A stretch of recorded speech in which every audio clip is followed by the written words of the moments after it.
வணக்கம் ஜெகன். லின்சே கிரகம் அவர்கள் கொண்டு வந்த அந்த ரஷ்யா சாங்ஷன் பில், அவர் இறந்து போன பிறகு அவர் நினைவா இப்போ சாங்ஷனிங் ரஷ்யா ஆக்ட் 2026 அப்படின்ற சட்டத்தை அமெரிக்கா பாராளுமன்றத்தில் கொண்டு வராங்க அப்படின்றத பார்க்குறோம். இதுக்கு இன்ஃபார்மலி பார்த்தீங்கன்னா லின்சே கிரகம் ரஷ்யா அக்கௌண்டபிலிட்டி பில் அப்படின்னு சொல்லி அவங்க பேர் வச்சுருக்காங்க. 15ஆம் தேதி ஜூலை இது ப்ரெசென்ட் பண்ணப்படுது. இதில் 100% வரைக்குமான வரி விதிக்கப்படும். யாருக்கு? ரஷ்யா கிட்ட இருந்து யார் யாரெல்லாம் எண்ணெய் வாங்குறாங்களோ. இந்த 100%ல 0வா 10ஆ 50ஆ இல்லை 100ஆ அப்படின்றத அமெரிக்க அதிபர் டிசைட் பண்ணுவாருன்னு சொல்லி அந்த அதிகாரத்தை அவங்களுடைய செனட் அதிபர் ட்ரம்ப் அவர்களுக்கு கொடுத்துருக்கு. இப்போ இதுல நேரடியாக பாதிக்கப்படக்கூடியது யாரு அப்படின்னு பார்த்தீங்கன்னா 5 மிக முக்கியமான பையர்ஸ் ரஷ்யா கிட்ட இருந்து ஆயில் வாங்குறது. முதல்ல சைனா, 2வது இந்தியா, 3வது ஸ்லோவாக்கியா, 4வது ஹங்கேரி, 5வது அசர்பைஜான். இது எல்லாமே ரஷ்யாவுக்கு நட்பு நாடுகள் அப்படின்றது தெரியும். ஸோ இந்த சாங்ஷனிங் ரஷ்யா ஆக்ட் 2026 படி எடுத்தோம் அப்படின்னா இந்தியாவுக்கு மீண்டும் 0லிருந்து 100% வரை இது யார் முடிவு பண்ணுவா? ட்ரம்ப் முடிவு பண்ணுவான்னு அந்த அதிகாரத்தை கொடுத்துருக்காங்க. பட் இதில் காமெடி என்ன அப்படின்னு பார்த்தீங்கன்னா, இதே ரஷ்யா கிட்ட இருந்து ஆயில் அண்ட் கேஸ் வாங்கக்கூடிய 15 ஐரோப்பிய நாடுகளுக்கு இதுல இருந்து விலக்கு அறிவிச்சிருக்காங்க. ஸோ 15 ஐரோப்பிய நாடுகள் ரஷ்யால இருந்து கேஸை இறக்குமதி பண்ணி அந்த கேஸை எரிச்சு தான் அவங்க மின்சாரம் கொடுத்துக்கிட்டு இருக்காங்க, கிளீன் எனர்ஜி அப்படின்ற பேர்ல. ஏன்னா அவங்களுக்கு கோல் நிலக்கரி எரிக்கிறதோ இல்லை க்ரூடை பயன்படுத்துறதோ தவறான ஒரு இது. ஏன்னா ஐரோப்பா ரொம்ப கிளீனான நாடு, சுத்தமான நாடு.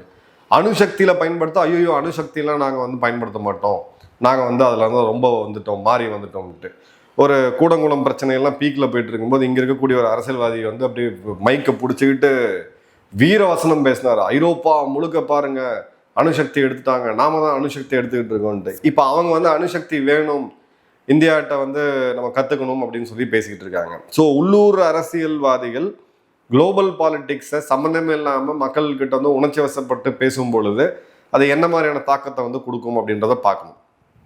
இப்போ இதில் என்ன அப்படின்னு பார்த்தீங்கன்னா, இந்த பில் சொல்றது படி ஃபுல் பிளாக்கிங் சாங்ஷன்ஸ் ரஷ்யா கிட்ட இருக்கக்கூடிய energy sector, financial sector, defence industrial base, அவங்களுடைய செல்வந்தர்கள், பிஸ்னஸ் லீடர்ஸு, பிரசிடென்ட் புத்தின் வரை.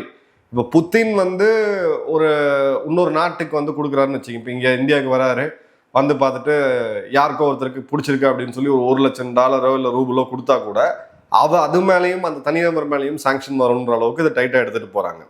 முதல்ல 500% வரி 62 நாடுகளுக்கு அப்படின்றது தான் லின்சே கிரகமோட ஒரிஜினல் ப்ரொபோசல்.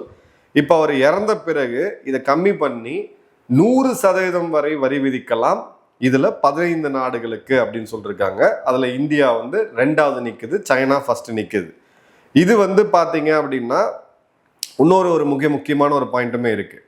இதோடைய கோ ஸ்பான்சர் யாரு? இதை ஒரு தனிநபர் பில்லா அவங்க போட்டு கொண்டு வந்தாங்க. ஸோ கூட இது பண்ணது செனட்டர் ரிச்சர்ட் என்ன சொல்றாருன்னா, it's been referred to as a tariff bill but actually it imposes full blocking sanctions on wide swaths of the Russian economy.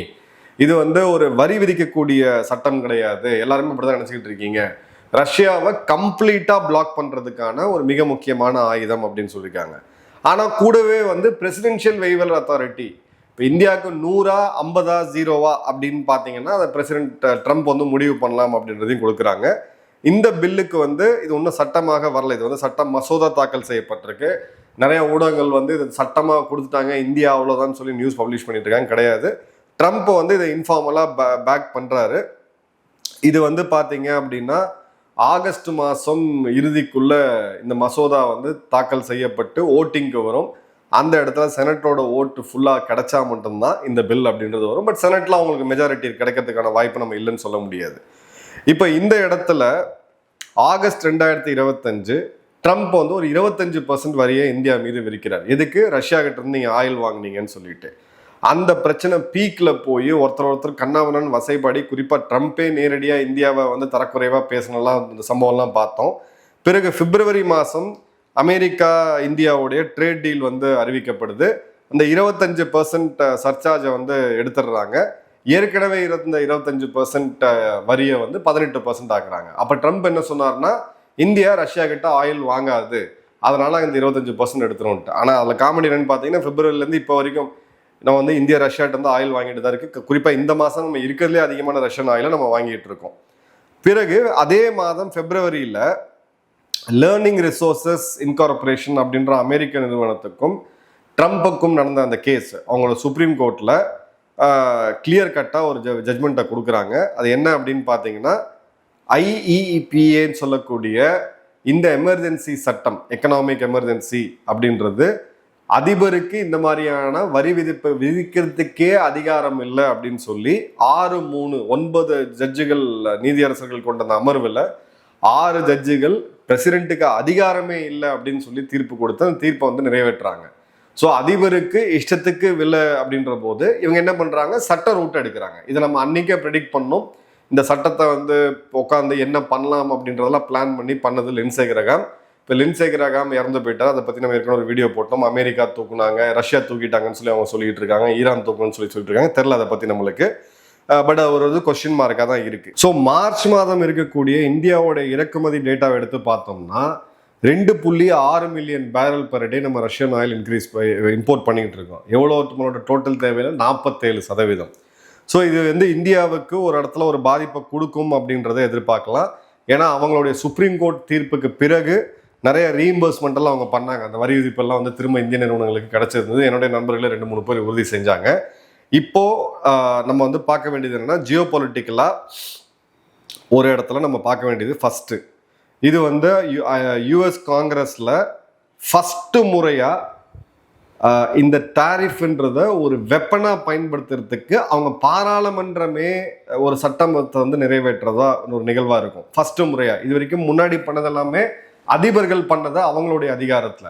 ஆனா அவங்க பாராளுமன்றமே இதை பண்ணுது அப்படின்ற போது இதுதான் வந்து ஃபர்ஸ்ட் முறை அப்படின்றத பார்க்குறோம்.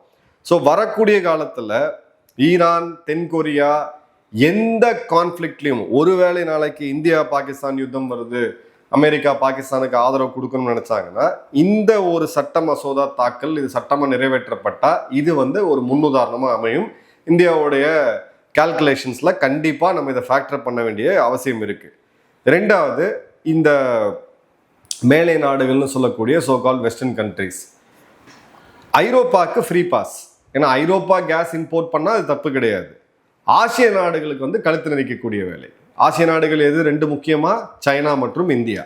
ஸோ ஐரோப்பிய நாடுகள் 15 நாடுகள் அவங்ககிட்ட ரஷ்யாட்ட கேஸ் இம்போர்ட் பண்ணால் அது வந்து கரெக்டு. அதுலேருந்து வர காசை வந்து ரஷ்யா தனியாக புத்துன்னு எடுத்து ஒதுக்கி வச்சு, இல்லை இதை வந்து நாங்கள் சர்ச்சுக்கும் எங்களுடைய நற்பணிகளுக்கு மட்டும்தான் யூஸ் பண்ணுவோன்னு சொல்லிட்டு, இந்தியா சைனாட்டேருந்து வரக்கூடிய ஆயில் காசை மட்டும் இது வேற இடத்துல இருந்து வருதுப்பா, இதை வச்சு நீங்கள் ஆயுதங்கள் வாங்கி உக்ரைனை தாக்குங்கன்னு சொல்கிற மாதிரியான இது.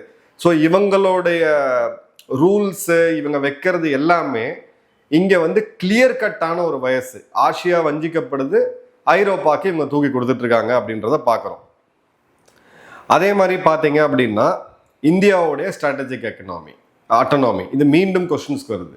அவ்வளோ அழுத்தம் போன வருஷம் கொடுத்த பிறகு, ஆகஸ்ட் மாதத்துக்கு பிறகு இந்தியா ரஷ்யாட்டிருந்து ஆயில் வாங்குறதை கண்டினியூ பண்ணிட்டு தான் இருந்தாங்க. இப்போ இந்த இடத்துல இந்தியா பின்ன வாங்குச்சு அப்படின்ற பட்சத்தில் இதை இந்தியாவுக்கு எதிராக வரக்கூடிய காலங்க ரஷ்யாட்டிருந்து S-500 வாங்கக்கூடாது, பிரான்ஸ்லேருந்து நாளைக்கு இதை வாங்கக்கூடாதுன்னு சொல்லி இஷ்டத்துக்கு இவங்க வந்து இந்தியாவை கழுத்து நெரிக்கிறதுக்கான வேலையை கண்டிப்பாக பண்ணுவாங்க. ஒருவேளை இந்தியா எதிர்த்து நிற்குது அப்படின்ற போது கண்டிப்பாக இது வந்து ஒரு கணிசமான பிரச்சனையை நமக்கு பெட்ரோல் டீசல்ல உண்டு பண்ணும். ஏன்னா ஸ்ட்ரைட் ஆஃப் ஹார்மூஸ்ல பிரச்சனை ஒன்றும் முடிஞ்ச மாதிரி தெரியல. நமக்கு ஆல்டர்னேட்டிவ் ஆயிலாக வந்து ரஷ்யன் ஆயில் தான் கிடச்சிக்கிட்டு இருக்கு. இந்த இடத்துல இந்தியாவுக்கு வந்து ஒரு தர்ம சங்கடமா, அதே மாதிரி ஒரு கத்தி மேல நடக்கக்கூடிய ஒரு சுச்சுவேஷன்ல இப்போ இந்தியா இருக்கு. இது எப்படி போகுது அப்படின்றத பார்க்கலாம். சைனா தான் இங்க இருக்கக்கூடிய மிகப்பெரிய டார்கெட். நான் ஏன் சொல்றேன் அப்படின்னா 50% ரஷ்யாவில் உற்பத்தி ஆகக்கூடிய எல்லா க்ரூட் ஆயிலையும் வாங்குறது சைனா தான். சவுதி அரேபியாவோட டாப் சப்ளையராக சைனாக்கு வந்து ஜனவரியிலேருந்து இவங்க தான் இருக்கிறாங்க. சைனா பதிலுக்கு அமெரிக்கா மற்றும் ஐரோப்பிய நாடுகள் எடுக்கிறதுக்கான வேலைகளை அது பார்ப்பாங்க. இந்தியாவை இதில் நம்ம வந்து கொலாட்ரல் டேமேஜாக பார்க்கலாம். அதே மாதிரி பார்த்தீங்க அப்படின்னா இது வந்து ஒரு லெகசி பாலிட்டிக்ஸாக, லிண்ட்சே கிரஹாம் இவருக்கு ரொம்ப க்ளோஸானவர், ரஷ்யாவுக்கு எதிராக ஸ்ட்ராங்காக ஒரு லாபி பண்ணக்கூடிய, எதிராக நிற்கக்கூடிய ஒரு செனட்டர். ஸோ இது வந்து ஒரு சிம்பாலிக்காக கூட இருக்கலாம். இது இப்படி நம்ம வந்து பார்க்கலாம். சரி, அவரோட நினைவாக ஒரு சட்டத்தை போட்டுட்டு இதை தாக்கல் செய்து சட்டம் நிறைவேற்றாமல் கூட போகலாம். ஏன்னா இது வந்து ஒரு தனி மனிதருடைய பில், பிரைவேட் பில் நம்ம பார்லிமெண்ட்ல சொல்லுவோம், அந்த மாதிரியான ஒரு விஷயம் இது. இப்போ அமெரிக்காவுக்கும் இந்தியாவுக்கும் உள்ள ரிலேஷன்ஷிப் மீண்டும் இப்போ ஒரு ஊடகம், ஆங்கில ஊடகம், ஐ திங்க் ரைட்டர்ஸ் நினைக்கிறேன், ஒரு செய்தியை வந்து வெளியிட்டாங்க. அது என்ன அப்படின்னு பார்த்தீங்கன்னா, இந்தியா மற்றும் அமெரிக்காவுடைய இந்த வர்த்தக ஒப்பந்தம் அப்படின்றது காலி, எல்லாம் அப்படியே நின்று போச்சு, இந்தியாவும் அசற மாதிரி தெரியல, அமெரிக்காவும் அசற மாதிரி தெரியலன்ட்டு உடனடியாக அமெரிக்காவுக்கான இந்தியாவுக்கான அமெரிக்க தூதர் செர்கோய் கோர் அவர்கள் நேரடியாக அதை கோட் பண்ணி மறுப்பறிக்கை கொடுக்குறாரு. இப்படிலாம் ஒன்றுமே கிடையாது, நாங்கள் பேச்சுவார்த்தை நடத்திட்டு தான் இருக்கிறோம். ஏன்னா செர்கோய் கோர் ட்ரம்ப்புக்கு ரொம்ப ரொம்ப ரொம்ப ரொம்ப நெருங்கிய ஒரு நண்பர், குடும்ப நண்பர். அவர் வந்து மறுத்தார். பிறகு நம்மளுடைய அமைச்சர்களும் இதை வந்து மறுத்தாங்க, இல்லை இந்த டீல் போயிட்டு தான் இருக்கு, சீக்கிரம் இதை முடிச்சிருவோம்னு சொல்லிட்டு. இப்போ இந்த நேரத்தில் இந்த பில் பாஸ் ஆகுது அப்படின்ற போது, ஸோ இதில் வந்து விண்டோ எங்கே இருக்கு, 100% வரைக்கும் வரி போடலாம் அப்படின்றது சட்டம். ஆனால் 100, 5, 10, 0 அப்படின்றத அதிபர் வந்து முடிவு பண்ணலாம்னு சொல்லி வெய்வர் கொடுத்துருக்காங்க. இப்போ அதிபர்கிட்ட அதை பேசணும் அப்படின்ற போது இதை பேசக்கூடிய நபர் வந்து செர்கோய் கோர். ஸோ அவருடைய ப்ரெசன்ஸ் வந்து இங்கே ரொம்ப ரொம்ப முக்கியமாகுது. என்னோட ரீடிங், இந்தியா அதில் வந்து அசர போகிறது கிடையாது. ஏன்னா அவங்களுக்கும் இப்போ இந்த வர்த்தக தேவை அப்படின்றது இருக்குது. ஏன்னா சைனாவுக்கு இது கடுமையாக பாதிக்கும் போது, சைனா வழக்கம் போல் அவங்கள ரேர் எர்த் மினரல்ஸில் ஆரம்பித்து டெஸ்லாவுக்கு தேவையான காம்பனன்ட்ஸ்லேருந்து எல்லா இடத்துலையும் அவங்க இறுக்கி பிடிச்சாங்கன்னா, அமெரிக்காவுக்கு ஆல்டர்னேட் தேவை, சப்ளையர் தேவை. அது இந்தியா தான். நம்ம வந்து மினிஸ்குலாக தான் இருக்கிறோம், சின்னதளவில் தான் இருக்கிறோம். பட் இருந்தாலும் அந்த ஜியோ பொலிட்டிக்ஸ்ன்றது இருக்குது. ஸோ ட்ரம்ப்போட கையில் இப்போ குடுமி இருக்குது. இந்தியா அசரமா அசராதா, இல்லை ட்ரம்ப் இந்த இடத்துல இறங்கி போவாரா அப்படின்றத வெயிட் பண்ணி பார்ப்போம். ரொம்ப ஒரு ட்ரமாட்டிக்கான ஒரு டெவலப்மெண்ட் இது. என்ன நடக்குதுன்றது இன்னொரு டீட்டெயில் வீடியோவில் பார்த்து பேசுவோம். உங்கள் கமெண்ட்ஸை கமெண்ட் பாக்ஸில் போடுங்க. நன்றி, வணக்கம், ஜெய்ஹிந்த்.